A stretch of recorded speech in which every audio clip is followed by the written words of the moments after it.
Good morning student. आज का अपना टॉपिक रहेगा income from house property. Income from house property second head income tax का अपना सेकंड हेड जो है वो इनकम फ्रॉम हाउस प्रॉपर्टी है। इसमें स्टूडेंट हम हाउस प्रॉपर्टी में सेक्शन 22, सेक्शन 23 और सेक्शन 24 ये पढ़ेंगे। तो हाउस प्रॉपर्टी में कौन कौन से सेक्शन यूज किए जाएंगे? सेक्शन 22 जो इसकी डेफिनेशन को डिफाइन करेगा, मीनिंग ऑफ हाउस को डिफाइन करेगा। हाउस प्रॉपर्टी क्या होती है इसका मीनिंग डिफाइन जो करेगा वो सेक्शन 22 करेगा। एनुअल वैल्यू, इसमें एनुअल वैल्यू की कैलकुलेशन होगी। एनुअल वैल्यू की कैलकुलेशन की जाएगी 23 में और डिडक्शन जो लगाए जाएंगे वो 24 में लगाए जाएंगे। इस प्रकार से ये अपना छोटा सा एक टॉपिक है जो इनकम टैक्स में 5 हेड है। First salary head, second income from house property. तो बेटा ये जो सेकंड हेड है ये भी सबसे इजी और आसान है। सैलरी हेड में काफी टाइम लगता है, प्रोविजंस भी बहुत अधिक है, परंतु ये हाउस प्रॉपर्टी में प्रोविजन बहुत ही नामात्र के हैं। तो बेटा इसमें सेक्शन 22 की बात हम करते हैं कि 22 में क्या डिफाइन किया गया है। फर्स्ट है अपने को ये देखना है house property, meaning of house property.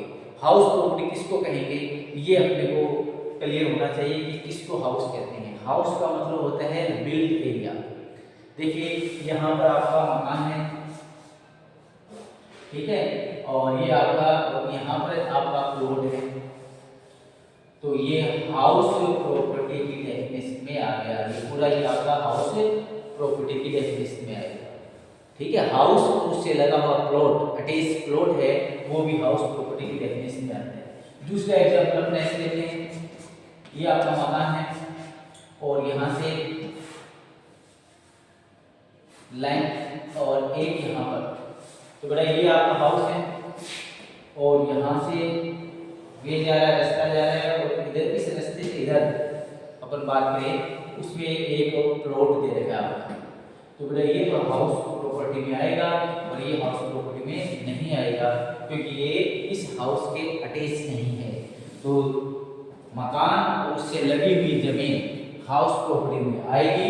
जैसे मैंने डिफाइन किया है, मकान उससे लगी हुई जमीन दैट इज हाउस प्रॉपर्टी में इसको शामिल किया जाएगा। और ये इधर मकान है, यहाँ प्लॉट है और बीच में से कोई अटैच नहीं है, किसी का हाउस है या यहाँ से मेन रास्ता जा रहा है, तो ये हाउस प्रॉपर्टी नहीं है, ठीक है। ये भी हो सकता है कि यहाँ मकान है आपका और यहाँ पर किसी दूसरे का मकान है, फिर आपका प्लॉट है, तो बेटा ये आपका हाउस है, ये दूसरे अदर पर्सन का हाउस है, ये आपका प्लॉट है, ये इसके अटैच नहीं है, इसलिए ये हाउस प्रॉपर्टी में नहीं आएगा। तो कहने का मकान उससे लगी हुई जमीन हाउस प्रॉपर्टी में आती है, ठीक है। मकान जो आपका हाउस है उसके साथ यदि प्लॉट है वो उसके अटैच होना चाहिए तो वो हाउस प्रॉपर्टी की डेफिनेशन को फुलफिल करेगा। और यदि वो अटैच नहीं है तो यदि आपका प्लॉट का टुकड़ा है वो हाउस प्रॉपर्टी में नहीं आएगा। समझ में आ गया ना? मैं जो आपको बताना चाह रहा हूँ ये कि यदि खाली प्लॉट है तो हाउस प्रॉपर्टी की डेफिनेशन में नहीं आता है। हाउस का मतलब ही बेटा क्या होता है? हाउस का मतलब सीधा सा है बिल्ट एरिया होना चाहिए, मतलब ऊपर छत होनी चाहिए, टीन शेड भी हो, कैसे भी हो, बिल्ट एरिया होगा, हाउस प्रॉपर्टी की डेफिनेशन में आएगा। एक एग्जांपल और ले लेते हैं। 2000 स्क्वायर फीट का ये फ्लोर का टुकड़ा है और यहाँ पर आपने एक छोटा सा रूम बना रखा है, तो दैट इज बिल्ट एरिया। और बिल्ट एरिया हो गया तो ये पूरा ही हाउस प्रॉपर्टी में कैलकुलेट किया जाएगा क्योंकि ये बिल्ट एरिया है, यहाँ पर आपने एक रूम बना रखा है। समझा गया ना? तो ये पूरा एरिया क्या हो गया? हाउस प्रॉपर्टी की डेफिनेशन आई है। 2000 स्क्वायर का फ्लोर का टुकड़ा है और इसमें कोई बिल्ट एरिया नहीं है, तो ये हाउस प्रॉपर्टी की डेफिनेशन से आउट हो चुका है कि इसमें बिल्ट एरिया नहीं है। तो बेटा ये आपको समझ में आ गया होगा। सेक्शन 22 जो इसकी डेफिनेशन को डिफाइन करता है कि हाउस प्रॉपर्टी में किसको इंक्लूड करना है, किसको नहीं करना है। और भी बातें हैं, तो इसमें सबसे पहले तो क्या होना चाहिए? सेक्शन 22 आपने को बताता है कि फर्स्ट जो कंडीशन है वो ये है कि हाउस हो, मकान होना चाहिए। और मकान कैसे, वो आपको मैंने डिफाइन कर दिया है कि मकान में बिल्ट एरिया होना चाहिए। उसकी दूसरी कंडीशन क्या है, दूसरी जो शर्त है वो ये है कि वो उसकी एनुअल वैल्यू हो। तीसरी कंडीशन है आप उसके ओनर हो। ये 3-4 कंडीशन फुलफिल करता है तो हाउस प्रॉपर्टी में आता है।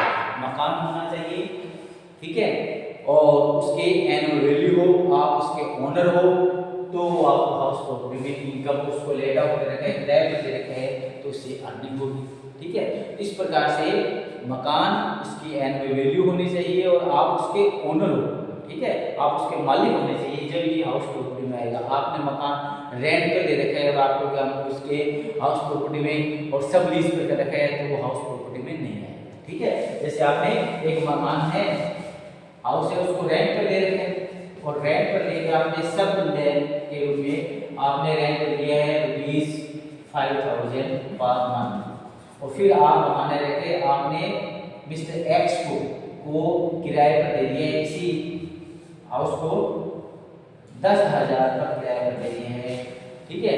अर्निंग तो हो रही है आपकी, पर तो अर्निंग हाउस प्रॉपर्टी में नहीं आएगी, ठीक है। वो क्यों नहीं आएगी, क्योंकि वो सेक्शन 22 को डिफाइन नहीं कर रहा है।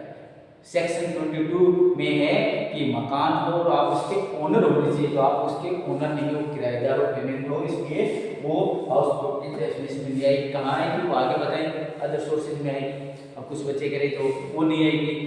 इनकम तो हुई है, आपने 5,000 में किराया कर लिया और उसको 10,000 में रेंट पर दे दिया, वो सब रेंट पर, तो इससे आपको अर्निंग हुई है, 5,000 पर मंथ हुई है। 5,000 को 12 करते हैं, 60,000 रुपये आपने एनुअली कमाए। कहाँ आएंगे, सैलरी एडमिट तो नहीं आएंगे, क्योंकि आप इसकी सेक्शन 22 को फुलफिल नहीं करते हो, इसलिए इसे यहाँ पर काउंट नहीं होंगे। तो ये बेटा कहाँ आएंगे, अदर सोर्सेज में आएंगे, जो अभी हमने टॉपिक किया है।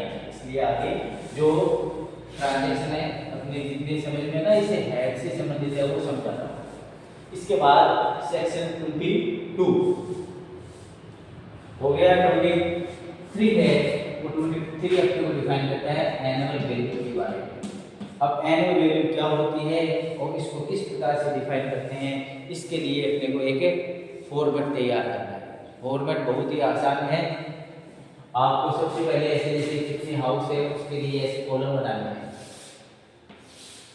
और छोटा सा एग्जांपल आपको बताता हूँ, एक्स, वाई और जेड, आप 3 हाउस के ओनर हो, तो सबसे पहले आपको लिखना है म्युनिसिपल वैल्यू, क्वेश्चन में देगा तो देख के लिख देना, और फिर फेयर रेंट, ये भी क्वेश्चन में देगा आपको देख के लिखना है। फिर आपको ऐसे रैंक करनी है और इसमें जो हायर है वो लिख देना है। समझ में आ रही ना, म्युनिसिपल वैल्यू क्वेश्चन में मिलेगी आपको, वो बेटा पुट करनी है। इसके बाद फेयर रेंट मिलेगा, वो पुट करना है। फिर लाइन करके एवरेज हायर, इनमें से जो भी अधिक है वो लिख लेना है, ठीक है। और उसके बाद और लगा के आपको क्या करना है, स्टैंडर्ड रेंट देगा, उस स्टैंडर्ड रेंट को लिख देना है। फिर लाइन ऐसे करके इनमें जो कम है वो करके यहाँ लिख देना है। म्युनिसिपल वैल्यू और फेयर रेंट, इसमें से जो अधिक है वो लिखोगे आप। फिर आप नीचे वाली लाइन में लिखोगे और स्टैंडर्ड रेंट जो क्वेश्चन में दे रखा है वो पुट करना है। फिर लाइन करके इस एवरेज डैश, इन दोनों में जो कम है वो यहाँ लिख देंगे। और लिखने के बाद अपने को फिर अभी आगे बढ़ना है अपने को। इसके बाद अपने को लिखना है annual rent minus unrealised rent, ये भी क्वेश्चन में दे रखा है तो लिखना है, ठीक है। इसके बाद यहाँ पर क्या लिखना है, और annual rent minus unrealised rent. Annual rent का मतलब बेटा होता है पूरे वर्ष भर का किराया, ठीक है। 12 महीने का कितना किराया है वो कन्वर्ट करके यहाँ लिखना है। आपको 2 मंथ 3 मंथ का किराया है तो उसको आपको कन्वर्ट करना पड़ेगा 12 मंथ में, और वो यहाँ लिखना है एनुअल का मतलब 12 महीने का किराया लिखना है, minus unrealised rent. Unrealised rent का मतलब क्या होता है, जो आपके किराएदार ने आपको पेमेंट नहीं किया है जिस मंथ का, दैट इज अनरियलाइज्ड रेंट। जैसे आपको उसने जनवरी फरवरी महीने का किराया नहीं दिया है तो 2 महीने का किराया यहाँ से लेस कर देना, ये होता है अनरियलाइज्ड रेंट, ठीक है। तो किसी मकान का बाकी है तो लेस कर देंगे, नहीं है तो कोई दिक्कत नहीं। रखनी है और फिर यहाँ लिखेंगे, फिर देन करके हाईएस्ट करेंगे। ये अमाउंट और ये जो आपने लिखा है इससे कंपेयर करेंगे और कंपेयर करके जो हाईएस्ट है वो यहाँ लिख देंगे। समझ में आ रही है क्या बात आपके? ये लिखने के बाद आपको लिखना है लेस वेकेंट पीरियड। कोई मकान खाली रहता है तो उसको लेस कर देना। हाईएस्ट करने के बाद इन दोनों को एक्चुअल रेंट और इसमें यहाँ जो अमाउंट है इनको कंपेयर करेंगे और कंपेयर करने के बाद जो आएगा उसको हाईएस्ट लिख देंगे। उसके बाद वेकेंट पीरियड नीचे लेस करना। वेकेंट पीरियड का मतलब है मकान खाली रहा, तो आपको देखना है कि मकान 2 महीने 5 महीने कौन सा मकान खाली है उसको आपका रेंट कम कर देना है। जैसे तो ये जेड मकान है वो 3 महीने खाली रहता है तो 3 महीने का किराया अपना कन्वर्ट करना है। फॉर एग्जांपल यहाँ एनुअल रेंट आपने लिखा था ना, यहाँ एनुअल रेंट लिखा है 120 एनुअल रेंट है तो 3 महीने वेकेंट रहता है तो 3 महीने का किराया यहाँ पर जाके जेड में दे देंगे। इस तरह से कन्वर्ट करके उसको लिखना है। एनुअल रेंट लिखने के बाद वेकेंट लिखने के बाद जो आएगा उसको बोलते हैं GAV ग्रोस एनुअल वैल्यू। इसको क्या बोलते हैं? Gross annual value. ठीक है, और ग्रोस एनुअल वैल्यू आने के बाद आगे फॉर्मूला और है मैं पूरा बता देता हूँ। एनुअल वैल्यू आएगा, इसके बाद आप आगे बढ़ते हैं तो GAV तक आप वर्किंग नोट में बना सकते हो। उसके बाद है X Y और Z GAV। आप चाहो तो GAV का अलग वर्किंग नोट में फॉर्मेट बना के GAV से बाद टैक्सेबल अमाउंट यहाँ कैलकुलेट कर सकते हो। Less municipal tax paid by owner. ठीक है, GAV आ जाएगी। GAV का फॉर्मेट मैंने यहाँ बता दिया है, इस तरीके से बड़ा फॉर्मेट तैयार किया जाएगा। ठीक है, उसके बाद टैक्सेबल अमाउंट इस फॉर्मेट में कर देना और आप चाहो तो उसमें अटैच कर देना। ग्रोस एनुअल वैल्यू यहाँ देखकर जो आपने कैलकुलेट किया वो लिखेंगे। फिर मैंने क्या लिखा है? Less municipal tax paid by owner. Less municipal tax paid by owner का मतलब है ये है आपकी म्युनिसिपल वैल्यू। आपको क्या म्युनिसिपल वैल्यू का 5% टैक्स लगाना है 10%, तो यहाँ म्युनिसिपल वैल्यू होगी उसका 5% 10% जो बताए वो यहाँ लिख देना कैलकुलेट करके। ठीक है, लेस म्युनिसिपल टैक्स लेस करेंगे, लेस करते ही EV आएगा एनुअल वैल्यू। ठीक है, ये आगे एनुअल वैल्यू तीनों मकान के में कैलकुलेट कर लिया। एनुअल वैल्यू कैलकुलेट करने के बाद आपको लगानी है डिडक्शन। Deduction under section 24। इसमें अंडर सेक्शन 24 यहाँ लिख देते हैं। फर्स्ट डिडक्शन है स्टैंडर्ड डिडक्शन और दूसरा है वो इंटरेस्ट ऑन लोन का। तो इस प्रकार से दो डिडक्शन लगते हैं। Standard deduction 30% on AV। Standard deduction कितना लगेगा? 30% ऑन AV। ये जो AV आएगा इसका 30% काउंट करके यहाँ लिखना। ये जो AV आपने काउंट करके ना ये इसका स्टैंडर्ड डिडक्शन कितना लगेगा? 30%। एवरी हाउस प्रत्येक मकान में 30% काउंट करके आपको स्टैंडर्ड डिडक्शन लगाना है। इसके बाद इंटरेस्ट ऑन लोन यदि कोई है तो वो लगा देना। इसके बाद taxable amount from house property आएगा। ये दो डिडक्शन देने के बाद जो अमाउंट आएगी इसको बोलते हैं taxable amount from house property. Taxable amount from house property. तो हम टैक्सेबल अमाउंट ही कैलकुलेट करते हैं। सैलरी में भी हमने टैक्सेबल अमाउंट तक ही कैलकुलेट किया था। तो ये छोटा सा आपको वीडियो बना के मैंने एक्सप्लेन किया है, छोटा ही चैप्टर है। ये थीम आपको समझ में आएगी तो आप फर्स्ट से लेकर एंड तक इसको ईजी वे में कर सकते हो, प्रत्येक स्टूडेंट कर सकते हैं। ठीक है, तो आपको समझ में नहीं ना तो इसी वीडियो को आप 1 बार 2 बार 3 बार देखोगे ना तो आपको समझ में आने लगेगा। फिर अपनी बुक से आप स्टार्ट करें। ठीक है, income from house property deduction लगते ही टैक्सेबल अमाउंट जो मेन लास्ट तक का जो पॉइंट है वो हमने एक्सप्लेन किया है। इसलिए आप आज से ही इनकम फ्रॉम हाउस प्रॉपर्टी के क्वेश्चन आप एग्जाम्पल है क्वेश्चन है निकालना स्टार्ट करिए और प्रॉब्लम हो तो पूछिए।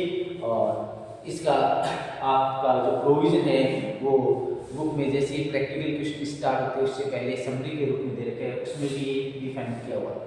उसको अच्छी तरह करना, उसको नोट्स में तैयार करना और इस चैप्टर को आप तैयार करिए। ये यूनिट नंबर अपने यूनिट नंबर 2 में है। इसमें यूनिट नंबर 7, ठीक है। और इसके साथ ही दूसरा चैप्टर इसमें है वो income from business and profession का है, वो अपन इसके बाद तैयार करेंगे। ये तैयार आप करेंगे।